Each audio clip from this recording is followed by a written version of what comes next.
I can't stand you. Not your attitude, not your words, none of it. Ever since I became pregnant with our second daughter, Joan, my mother-in-law, has somehow adopted a confrontational demeanor. I couldn't hide my surprise at the drastic change. But that's another issue entirely. I couldn't suppress my anger, thinking about our home being left in shambles. And to involve our eldest daughter. Unforgivable as a parent. Absolutely, I won't forgive. Am I just supposed to stay quiet after all that's been done? I'm going to teach Joan a lesson. I made up my mind. My name is Alice Stevens, 35 years old. I'm a full-time homemaker. Married for 10 years, my husband, Thomas, and I lead a peaceful life. We have a 7-year-old daughter. Her name is Mia. She's a real sweetheart, our pride and joy. Just a little while ago she was going to kindergarten, but now I'm dropping off my daughter, who's become an elementary school student, at school again today. Take care, sweetie. Mia, living her life happily, had been giving me strength without me even realizing it. Indeed, children grow up incredibly fast. One day she'll become an adult before I know it. Thinking about her having a boyfriend, getting married, and leaving our home makes me sad, but if that's the path Mia chooses, I won't stop her. Although I ponder such things, when I think about it calmly, Mia is still only 7. We still have plenty of time together. I decided to fill that time with as much love as possible. Since we don't have many children in our family, Mia has always been the center of affection. Joan, my mother-in-law, was one of those who adored her. Alice, how's Mia doing? She's doing great. Is she using the notebook I got her? Yes, she loves it. A week ago, Joan bought a notebook for Mia. When I told her that Mia was enjoying it, Joan seemed delighted. My father-in-law passed away a few years ago. Living alone in her house must be lonely. That's probably why every time she sees me, Joan always asks about Mia and Thomas. Talked to my mother-in-law today. She was asking about you and Mia. That's just like her. Thomas seemed pleased when I told him about the conversation with Joan. That was a few months ago. A new change had come about in our family. Unbelievably, we were having another child. This came to be a few weeks after Mia turned 8. From the examination results, we found out it was a girl. When we broke the news to the kids during dinner, Mia stopped eating, her eyes sparkling. A little sister? Yes, Mia, you're gonna be a big sister. When I said that, Mia was overjoyed, raising her arms in celebration. Seeing this, Thomas too seemed delighted. A girl. That's awesome. Whether it was a boy or a girl didn't matter one bit. We were just happy to welcome another life into our family. That day, the conversation revolved around this new life. Mia was especially excited about becoming a big sister. We spent the evening imagining what it would be like once our family grew to 4, places we would like to visit, things we would like to do. The next day, I decided to visit Joan, who had always been good to us, and tell her about our new child. When I arrived, Joan greeted me with a warm smile. So, you're having another baby. Congratulations. Thank you. Joan blessed us with a beaming smile. So, is it a boy? It's a girl. I was certain that Joan would be thrilled. I figured she would shower the new baby with love, just like she did with Mia. I was excited to see her reaction. But to my surprise, Joan's face fell into a clear frown. Oh, I see, a girl. I was taken aback by her upset attitude. The room fell into an uncomfortable silence. Just as I was about to break the silence, I actually had something to do. Okay, you should go, you should go. Unexpectedly, she asked me to leave. I was so taken aback that I left without being able to ask why she had turned upset. Was it something I said? That was the only thing that crossed my mind. Could she have been upset about the baby's gender? No, that couldn't be it. After all, Mia is a girl too and Joan adores her. Could the problem lie with me then? On the drive back home, I kept wondering what might have upset Joan. I came home with a heavy heart and began doing my chores. In the afternoon, I went to pick up Mia from school. How was school? What did you do today? I asked my usual questions.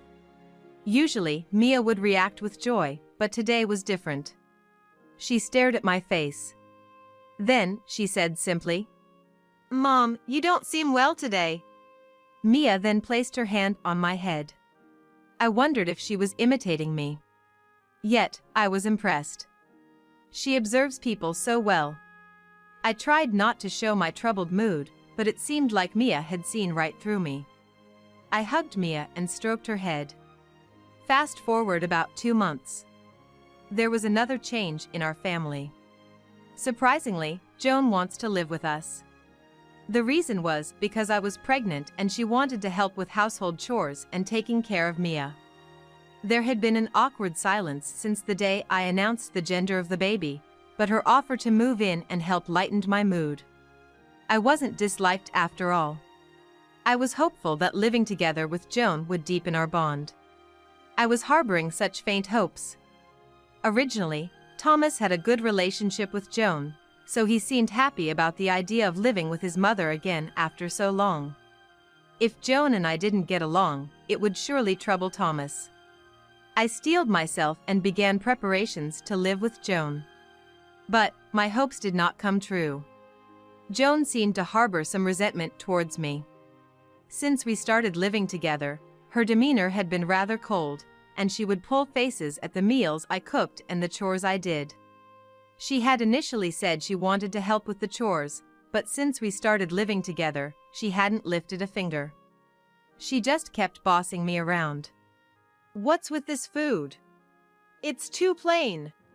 I wonder how Thomas puts up with this kind of food. I bet he has a complaint or two." If you say so. I have never received a complaint from Thomas. But maybe it wouldn't be strange if he had some complaints. As I thought about the meals I've prepared so far, Joan smirked and spat out these words. "Maybe he's got another woman on the side, you never know." Even as a joke, I didn't want to hear such things. Thomas would be fine. I believed that, but when I heard it out loud, I was taken aback.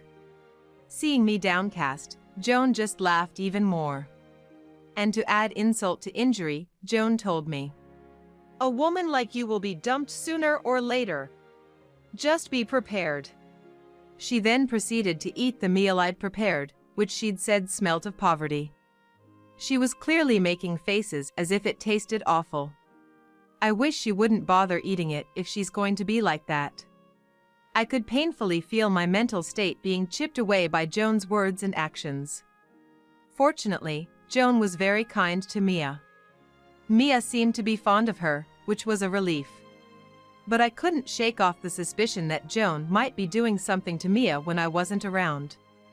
I found myself harboring such doubts. I had subtly asked Mia what kind of conversations she was having with Joan. But Mia seemed to enjoy talking about school and study, things like that. Complicating matters, Joan played the role of the good mother-in-law in front of Thomas. "Alice dear, is there anything bothering you? Please feel free to talk to me about anything." "Thank you." Without any proof, opposing her here would only be disadvantageous. I managed to force a smile and listen to Joan's talk. However, 4 months after we started living together, my belly was getting bigger, and honestly, I was getting tired of dealing with Joan. If I felt ill and fell asleep on the sofa, she'd wake me up and scold me for not doing housework.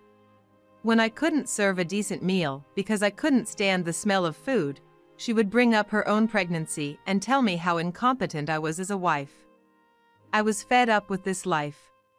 I knew it was late, but I made up my mind and decided to consult Thomas. Can we talk a little about your mom?" "Mom? What's up?"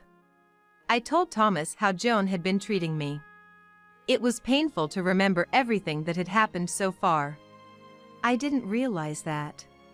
I'm really sorry." Thomas believed what I said. And then he told me a surprising fact. Actually, Mom has always been stubborn, or should I say bad-tempered. If something doesn't go her way, she gets upset right away. I hadn't noticed because it hadn't happened lately, and I'd let my guard down. I'll talk to her. I hadn't imagined that Joan had such a personality. With my tired mind, I thanked Thomas. But Joan's attitude did not change. In fact, it might have gotten worse than before. The frequency of her ordering me around increased, and lately, she even stopped making her own drinks.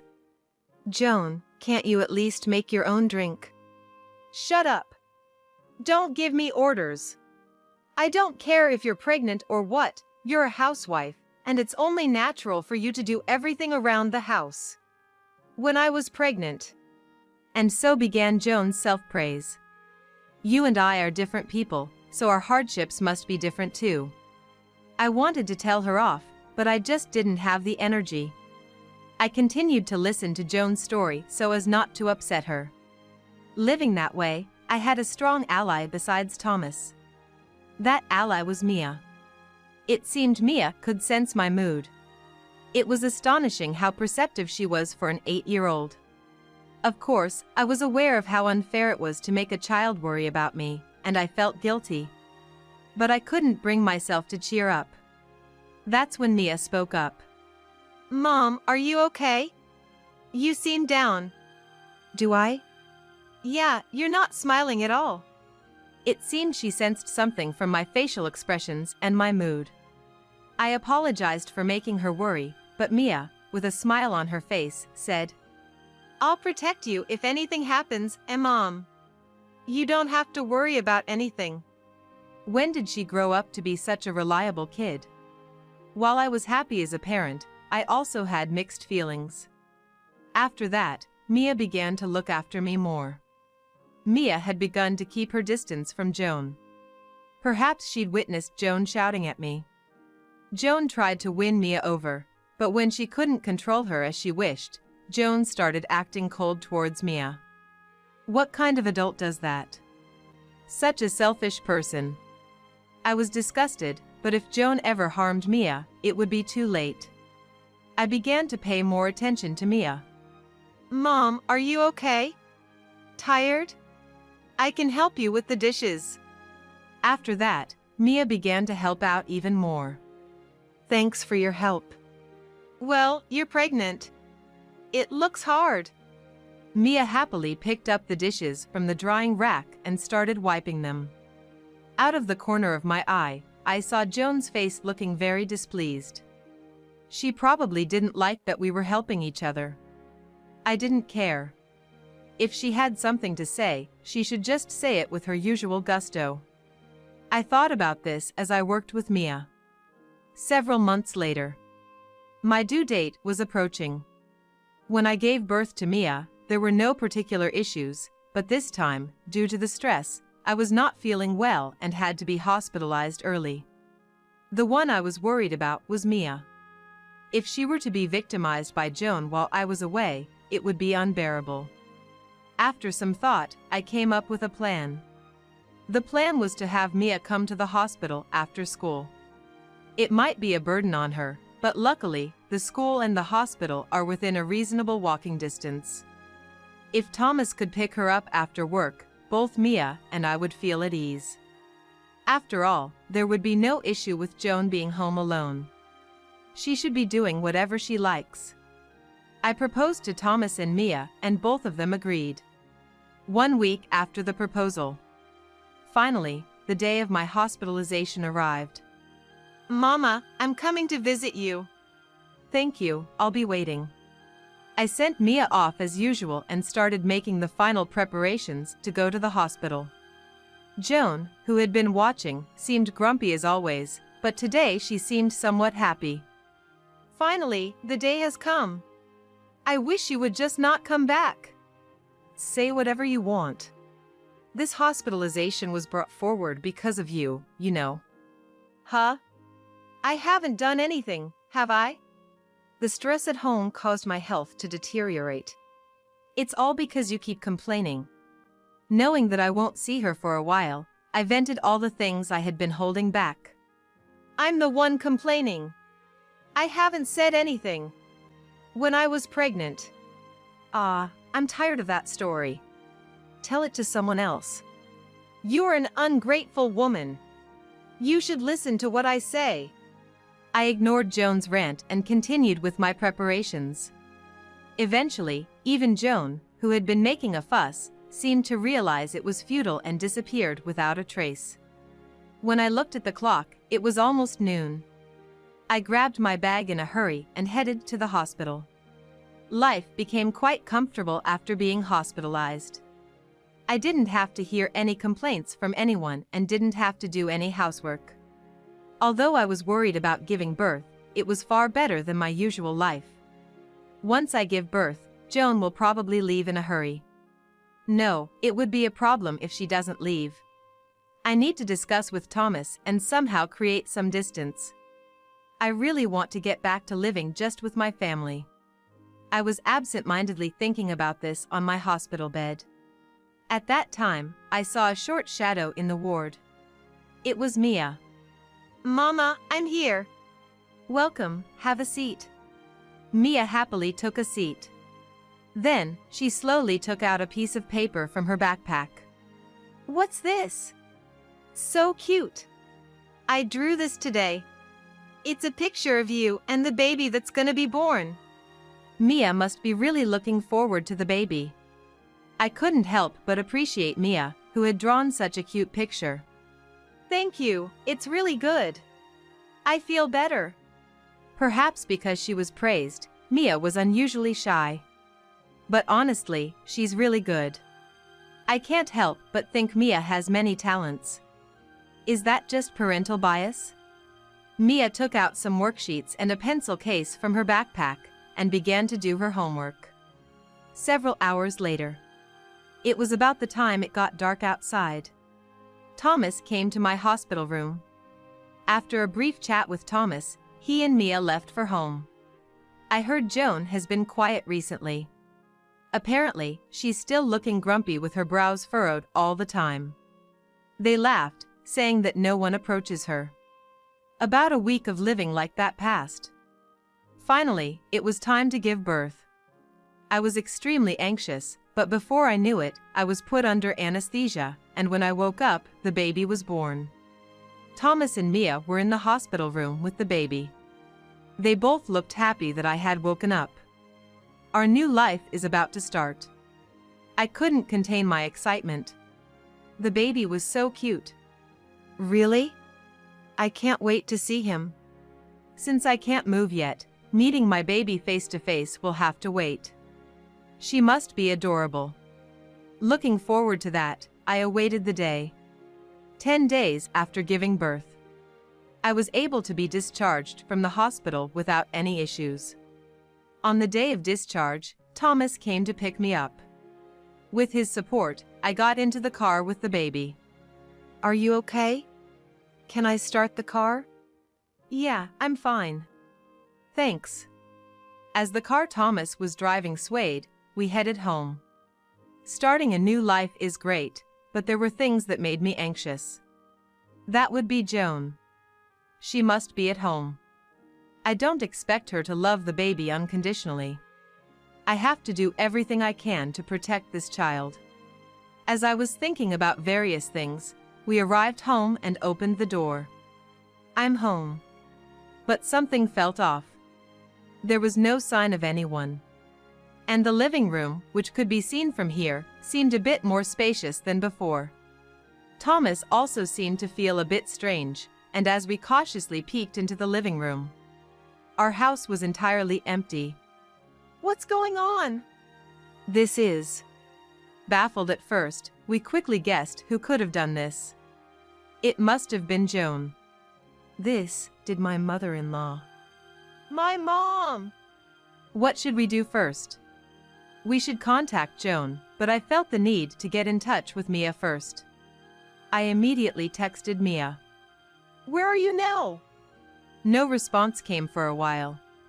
I was worried, but then I realized she would be in school right now. There had been no word of her missing school, so she should be in a situation where she can't access her phone. Mia's at school. Ah, right, of course. We were both too anxious. The lack of response was understandable. Just then, our phone chimed with a notification. The sender was, to our surprise, Mia. "Who are you?" I don't have a mom. What? What? Thomas, who had been looking at the screen with me, also blurted out in surprise. What on earth is happening? An unexpected reply from Mia, saying she had no mother. Everything was strange. We tried to call her quickly, but she didn't pick up. The only message we got from Mia was, "Don't call me. I'm selling that house. My grandmother says you should leave as soon as possible. We need to go to her house right now and confront my mom." We quickly got ready and headed towards Joan's house.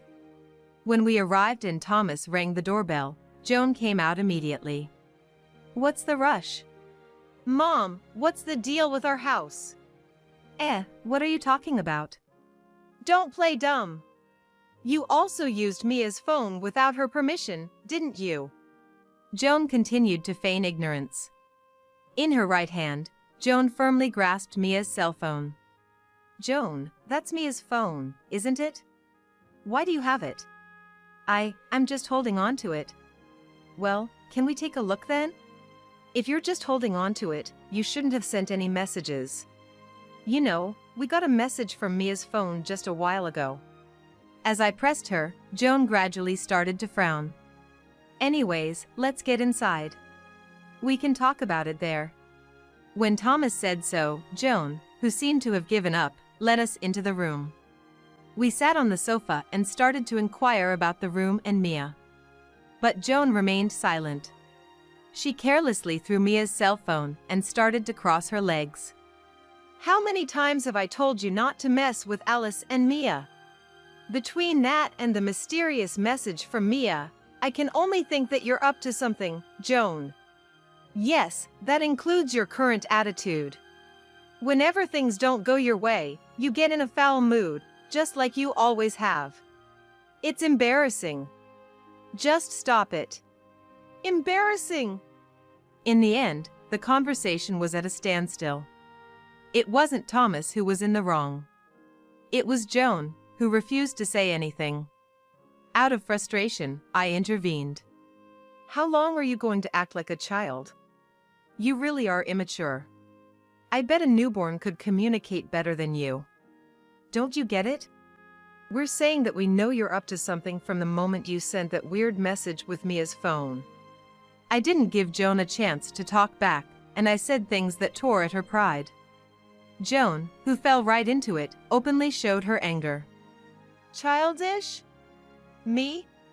What are you talking about? Yes, I used Mia's phone to send the message and I even cleared out the house. I wanted to teach you a harsh lesson." At Joan's sudden change, I couldn't help but furrow my eyebrows. Then, Joan continued her rant. "Listen, the whole problem is that you only give birth to girls.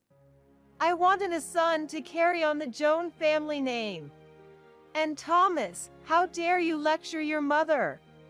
I didn't do anything wrong. It's all Alice's fault for not being able to do anything." That's when it all clicked. Ever since I announced my second pregnancy, she was in a foul mood, and she had a short temper because I didn't give birth to a boy. "No, it's not Alice's fault. It's all because of you, Mom. You." Joan, having been harshly criticized by her own son, was becoming redder with anger. "Do you even understand how shameful your actions are? I've been saying it, haven't I? I did nothing wrong." As usual, Joan didn't bend her opinion.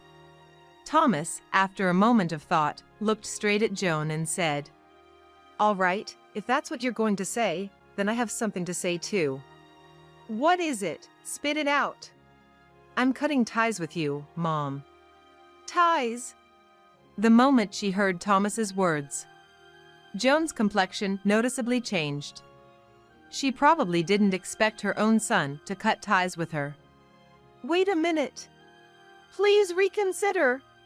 After all the havoc you've wreaked on our family, you've got some nerve. I won't change my mind. I'll make sure our relatives know just how terrible a person you are too. No way! Hold on a minute. And what happened to our furniture at home?